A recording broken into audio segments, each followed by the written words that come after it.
আসসালামু আলাইকুম বন্ধুরা, সবাই কেমন আছেন? আশা করি ভালো আছেন। আজকে আমরা শিখব কিভাবে এক ক্লিকে ছবির ব্যাকগ্রাউন্ড চেঞ্জ করা হয় খুব সহজে, ফটোশপের সাহায্য ছাড়াই। আপনি অল্প সময়ের মধ্যে খুব সহজে কিভাবে ছবির ব্যাকগ্রাউন্ড চেঞ্জ করবেন, চলুন আমরা আজকে শিখব। প্রথমে আপনার কম্পিউটারে যে কোনো একটা ব্রাউজার ওপেন করবেন। আমি আমার কম্পিউটারে গুগল ক্রোম ব্রাউজারটা ওপেন করতেছি। ওপেন করার পর আমার এখানে আমি বুকমার্ক করে রেখেছি যে এই লিঙ্কটা আমি ডিসক্রিপশন বক্সে দিয়ে দেবো ভিডিওর। ওখান থেকে নিয়ে আপনারা আপনাদের গুগল ক্রোমে বা মজিলা ফায়ারফক্স যেটাতে আপনি ওপেন করেন ওখানে বুকমার্ক করে রাখবেন।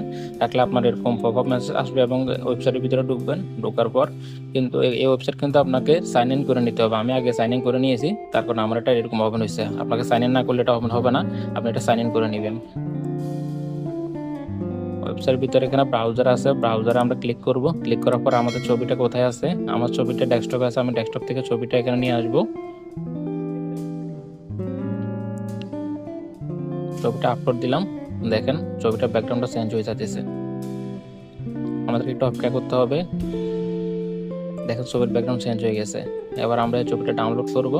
ডাউনলোড করার পর আমরা আমাদের যে কাজ করার ওই কাজটা করবো। আপনি যে কোনো ছবির ব্যাকগ্রাউন্ড এক ক্লিকে খুব সহজেই করে ফেলতে পারবেন।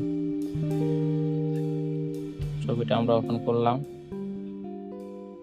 এটা হচ্ছে ব্যাকগ্রাউন্ড সারা ছবি, আর এটা হচ্ছে ব্যাকগ্রাউন্ড সহ। তফাৎটা আপনারাই দেখুন, একটা ব্যাকগ্রাউন্ড সারা, সবকিছু ঠিক আছে, শুধু ব্যাকগ্রাউন্ডটা নাই। তো ধন্যবাদ সবাইকে। আপনারা আমার চ্যানেলটি এরকম অনেক ভিডিও পেতে আমার চ্যানেলটি সাবস্ক্রাইব করবেন, বেল আইকনে ক্লিক করবেন এবং আপনাদের বন্ধু বান্ধবের কাছে শেয়ার করে দিবেন যাতে ভিডিওগুলো সবাই দেখতে পারে। ধন্যবাদ।